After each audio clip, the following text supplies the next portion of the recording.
your nation, your province, your southern Alberta. From the heart of Lethbridge, it's Bridge City News Weekend Edition with Jeanette Roche. Hello, thanks for joining us for our Week in Review. On Friday, Premier Danielle Smith announced her new cabinet. Lethbridge MLA Nathan Newdorf will become the Minister of Infrastructure.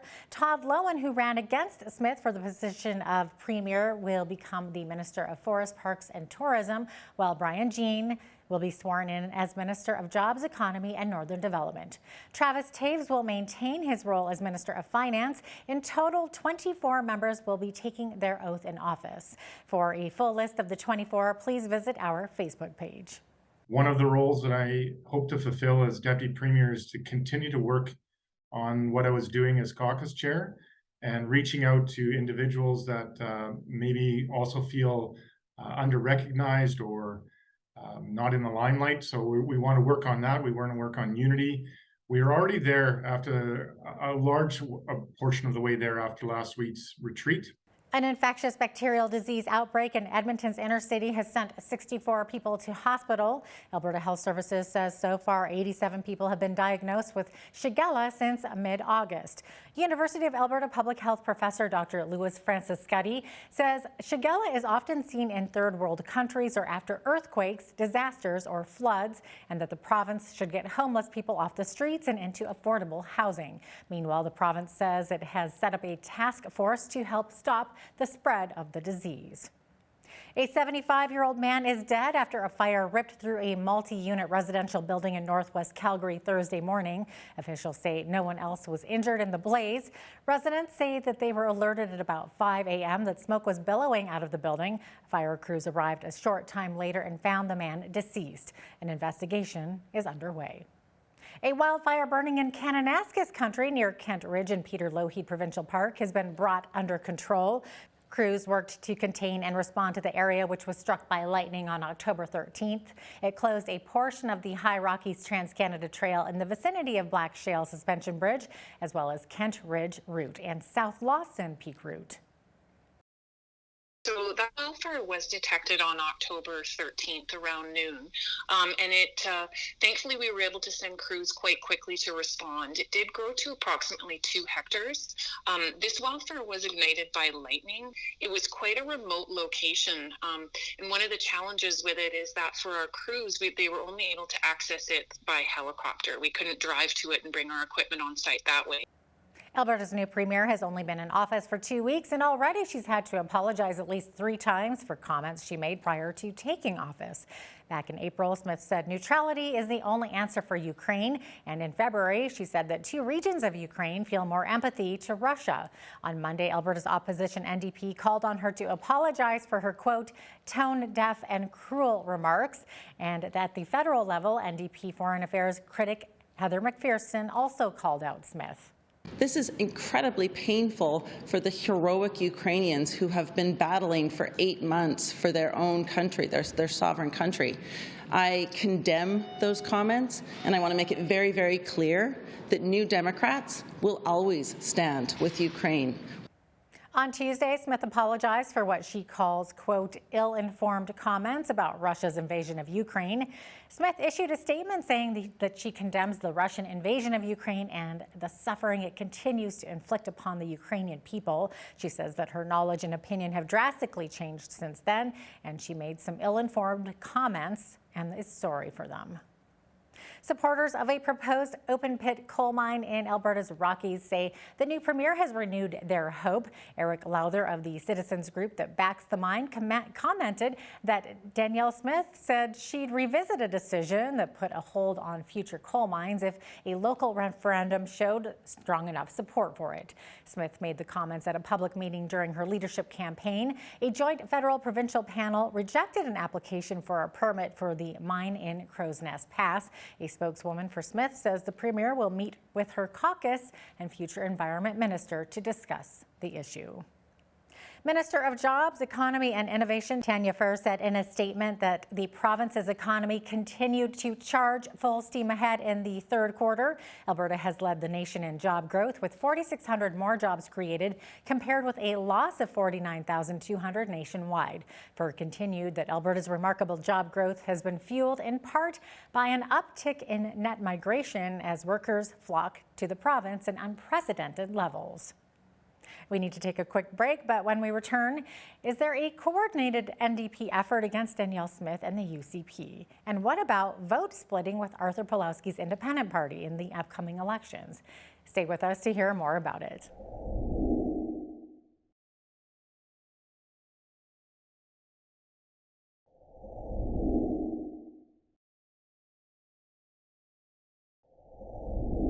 Welcome back. Is confusion the order of the day for Canada? There seems to be so many agendas around us. When we consider Alberta's new premier, are we seeing a coordinated effort from the federal and provincial NDP members to attack and discredit her? How will Albertans respond to this? Well, the election for the city of Vancouver is a good example of the people's reaction. For more on this, I spoke with Ted Byfield earlier this week to get his thoughts on the idea. Have a look. Let's talk about the NDP trifecta. So we have Jagmeet Singh federally, BC's NDP government, and Alberta's Rachel Notley. So do you foresee them applying a coordinated amount of pressure on Danielle Smith and the UCP? Well, I can't speak for the NDP. I would expect them to do that. I don't think they're going to have much effect. I think the more that Jagmeet gets involved in Alberta politics, the better it is for Danielle Smith. Oh boy.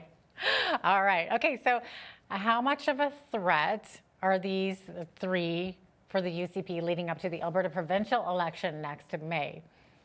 The big one is Rachel, right? She's the threat. She's trying to now come across as middle of the road. She's trying to come across as being pro oil and gas, which is unbelievable. But nonetheless, that's what she's trying to do. And the question is will Albertans buy it? Really, we have to.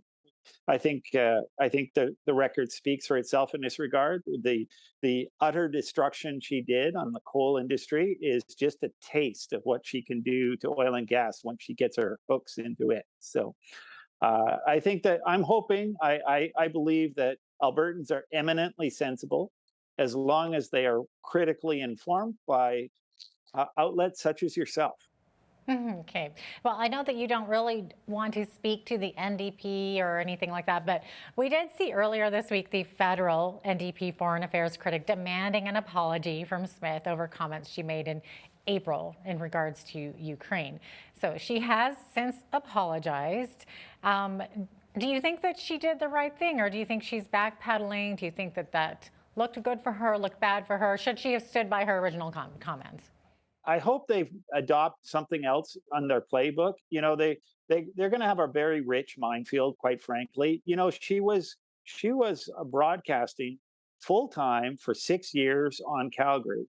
That's something like 4,000 hours of airtime, and everything that she said. There's going to be things where she misspoke. It's guaranteed. Where does this end? Nobody is perfect. Danielle Smith never said she was. I mean, how far back are they going to go? Are they going to start asking about, when she discovered that there was no Santa Claus, right? Are we going to, this gets a bit ridiculous over time. That's the thing about the politics, Easter Bunny though. episode coming? Yeah, that's the thing about politics. Once you get in there, everything you've ever done in your entire life is going to be looked over with a fine-tooth comb. Yeah. It gets a bit tiresome. But if that's all the NDP are going to do, then I think she's in good shape.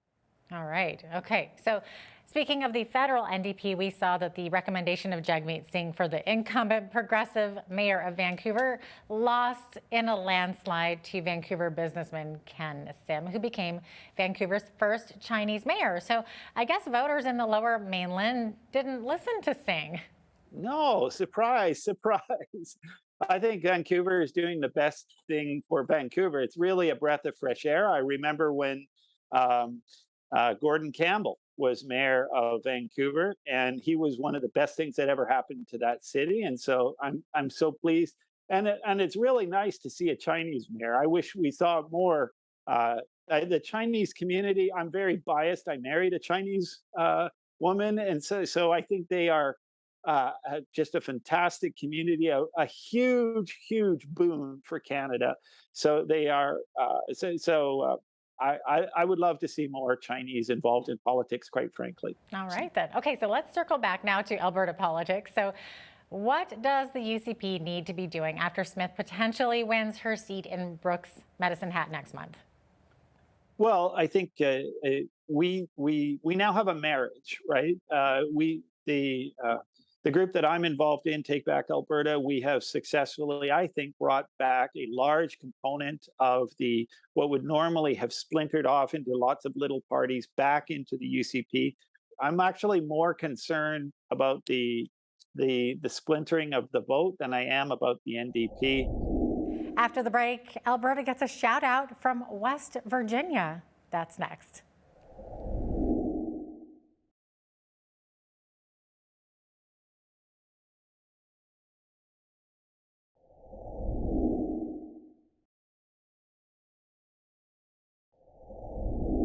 This week, the Alberta energy sector got a shout out from Democratic Senator Joe Manchin of West Virginia, of all places. There was a conversation between Danielle Smith and the senator. And earlier this week, Val Olson, who's a content creator in Arizona, she and I spoke about how Alberta oil seems like the answer to America's rising gas prices. Here's what Val had to say. Many Americans are talking about the price of gas right now. I mean, it's doubled in price. So a lot of Americans are saying, hey, we've got to do something better. And so Alberta is on the tip of their tongues because we're known for having the best and the cleanest oil. So yeah, it's absolutely table talk here. That's interesting. So what about this request for Alberta oil and gas? And what did Senator Manchin actually say? Well, he's looking to Alberta. I mean, why are we looking to Saudi Arabia, right? Like, he is taking a common sense approach and he's looking close to home, and he's a Democrat doing that. So, I mean, that's very exciting. And I mean, we're known on the global stage, of course, for having the best and the cleanest oil. And so we need to get that oil from Alberta to the USA. And we've got like tons of supporters here within the Americans. They're looking to their neighbors and friends. I mean, that's just common sense. Yeah, absolutely. Yeah, so obviously, like you mentioned, we're all seeing that increase in prices for petrochemicals. I know gas is going up, everything across Canada, across the U.S. as well. And of course, in Europe, with what appears to be the American sabotage of the Nord pipeline, and then the Saudis cutting back production. So what do you think the new premier of Alberta needs to be doing? Well, I think it's very important that off the bat, she sets some goals. And I think that, she is a champion for our Alberta oil industry. And coming from her background in broadcasting, I think she's going to be able to micromanage the oil portfolio differently and better than what we've seen in the past. So I think there's a huge opportunity for her to draw on her strengths of talking to so many people and going about it in a more strategic way when it comes to team building. So I said, set a goal. And the goal is this: Alberta oil to the USA. And don't listen to naysayers. Build a team, build a very strategic team, and push Alberta oil hard. Okay, so who do you think, with that said, who do you think Premier Smith should pick for the position of Minister of Energy? Well, I think what we're going to see is people just throwing a name out there, and I'm looking at it from a different way. I don't think we should just immediately throw somebody into a position like that. I think that she needs to come back to the drawing board. She needs to look at track records. She needs to look at history, and she needs to come back to those goals that I identified. And from there, she needs to build a team, and whoever should be minister, that name is obviously going to come to the bat. But what we don't want to see is just a haphazard approach.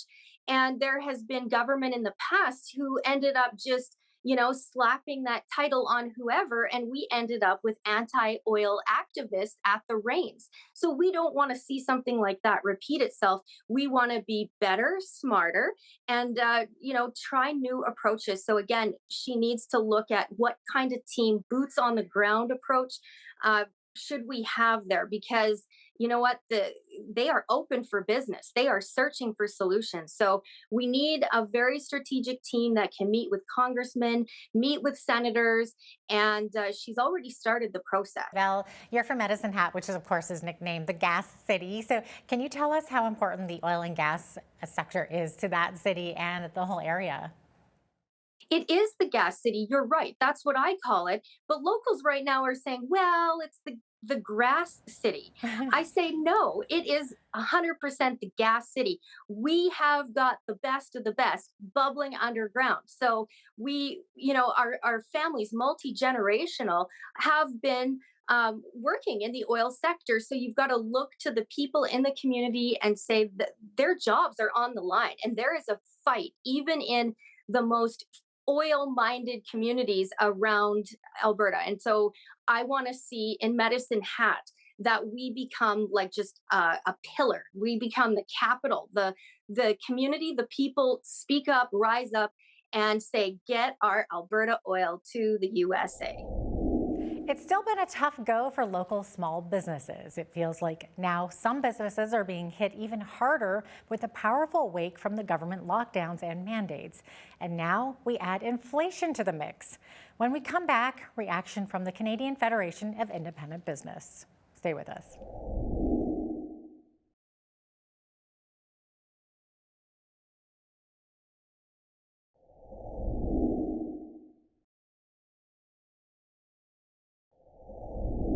Welcome back. It's human nature to look for guidance, and of course, business owners are no different. Earlier this week, I sat down with Andrew Sinya of the Canadian Federation of Independent Business to find out how their members are faring and what some of their biggest hurdles are right now. Have a look. Business recovery has been really slow across the province. Due to the pandemic, a lot of businesses have taken on additional debt. According to CFIB statistics, about 68% of small businesses are still carrying some form of pandemic-related debt, and about 38% of them are only back to normal sales. So that means that a lot of businesses haven't fully recovered from the pandemic, coupled with inflation, high energy costs, labor shortages, and high interest rates.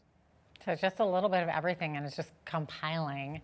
Wow. So is there still government assistance for these businesses that are struggling to stay open? Unfortunately not. There aren't. I think all the grants have been closed, and the federal government has been putting out notices in regards to certain small businesses to repay some of their CEBA loans. Okay. So are staffing levels still a challenge for businesses? Yeah, across the province, we're seeing high labor shortages. So that's the reality.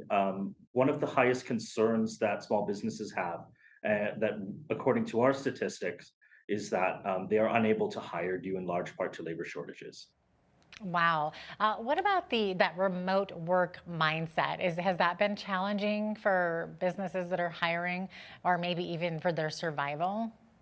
Well, for us as a small, within our business community that we represent and our membership, most of our businesses are brick and mortar. So that component of it is not something that's very prevalent. Right, but of course we saw during the pandemic, even brick and mortar built businesses, many people were kind of forced to stay home unless they were a restaurant or something like that. Are you still seeing that to be a challenge? Are people kind of a little reluctant to come back to the office, or that's not so much the case these days? I don't think it's very much the case in certain sectors, but obviously in the hospitality industry, you see large labor shortages, especially. And maybe it's because that people have decided to move on from those industries and pursue something else, due in large part to the pandemic. Are business owners finding that our culture's attitude towards work is changing, and that this could also be part of where the issue lies? Not that we've found from any of our survey data from our membership, unfortunately. Yeah. Okay, so are you finding that prospective employers or employees rather are looking for more money, or are business owners maybe indicating something else? Business owners have tried to increase wages, but unfortunately they haven't seen much results due to the competitive market that exists Yeah, out there. competitive market, not to mention inflation and everything else that's happening right now in the business market. Yeah, it's tough, definitely. Now, the Alberta government's economic trends for September show that oil rig counts are up significantly. So this, along with a big increase in exports and manufacturing, must put some wind in the sails for your members. So what do these numbers mean to the membership of CFIB? Well, I think there's always a lag that comes from obviously with high economic growth, and for it to be materialized for small businesses. Like I mentioned before, we're still, from our October survey, we continue to see, that 70% of Alberta businesses are carrying pandemic-related debt. 38% are still making less than normal sales. So that component of it hasn't been realized on the ground for our membership. We're all seeing everyone's sort of pulling back on going out to eat, and I mean we're all seeing the prices rising at the gas pump, at the grocery store, and of course restaurants are no different. They're probably having to increase their prices as well. Are you hearing that from any of your restaurants? Yes, from our members, we've seen them to some degree increase their prices, due in large part to inflation. Yeah, Sure. it's tough times for everybody, isn't it, Andrew? Yeah, it is. It has been very challenging for our small businesses, and anything that we can do as consumers to help them is vital to their survival. Well, what a week it has been. We like to keep you up to date on all our Alberta news. Right now, we need to take a quick break, but when we return, we bring you the local stories that made headlines this week.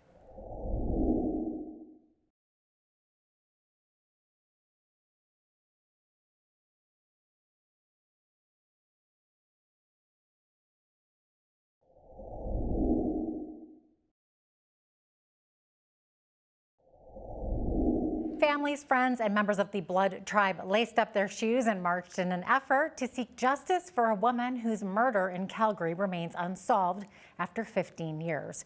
43-year-old Jackie Crazy Bull was fatally stabbed near 17th Avenue and 11th Street Southwest on July 11, 2007, in what police describe as a completely random attack. 4 other people were attacked that same night. Sandra Manyfeathers, Crazy Bull's sister and organizer of the Justice for Jackie Walk, says it's difficult knowing that her sister's killers have not been brought to justice. She says her family simply wants closure.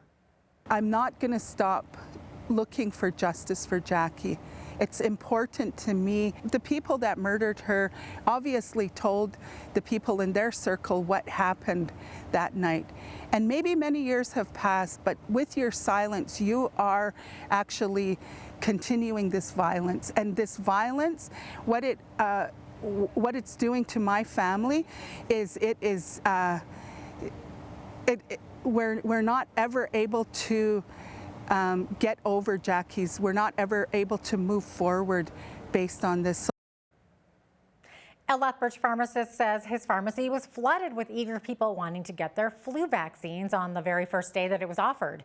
Vishal Sukadia, owner of the medicine shop near Chinook Regional Hospital, had to open his doors early to serve the crowd. But that didn't stop him from setting up an immunization station at the Lethbridge Soup Kitchen over the lunch hour. Sukadia explains why it's so important to offer the shot to vulnerable residents as soon as possible. They are the ones less educated about the flu shot, how it is beneficial for them. So coming here, it just gives them a more opportunity to get the flu shot. And they are the ones, if they don't get a flu shot, if they contract the flu, they will end up in a hospital with complications because of their underlying medical conditions. Monday marked the International Day for the Eradication of Poverty.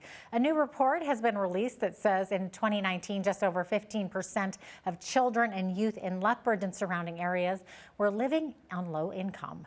Video journalist Micah Quinn has all the details on the report, including what local organizations in our city are saying about what can be done to help change the narrative. The Social Health Equity Network of Lethbridge, or SHENLA for short, is a group made up of local organizations and members of the community. Their focus is to address equity issues in Lethbridge and the surrounding area. A new report released by SHENLA, called the 2022 Lethbridge Child and Family Poverty Report, paints a grim picture of poverty in our city. The report outlines that in 2016, 42% of children and youth were living in poverty. Fast forward 3 years to 2019, 15% of children and youth in Lethbridge were also facing those same challenges. Sharon Yannicki, who works with SHENLA, presented with the United Way of Lethbridge and Southwestern Alberta's Executive Director, Jackie Zalasak, at a recent SPC meeting to highlight how these issues can be addressed. We wanted to address a living wage as an opportunity for businesses in the city of Lethbridge, but also something that City Council could adopt.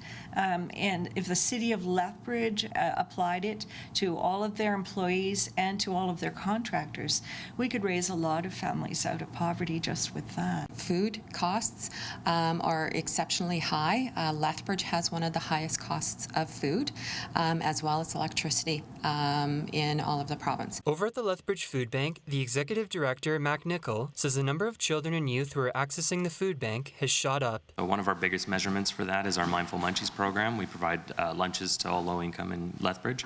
That program, we're serving about 1,000 more lunches a month over last year. Additional stats from the report say that according to the Alberta Living Wage Network, a living wage in Alberta is currently at $19 an hour as of 2021. For Birch City News, I'm Micah Quinn.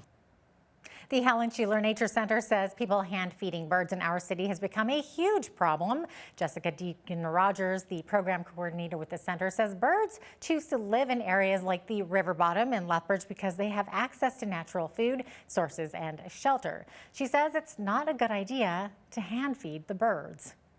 So by losing that fear of people, they're coming out in the open, they're coming close to people, which is dangerous for them in the first place. But also often where people are feeding them is along open trails like this one, by parking lots, in open areas. Small birds are often hiding, so things like shrubs and trees provide great protective coverage for them from animals like hawks and falcons that eat them.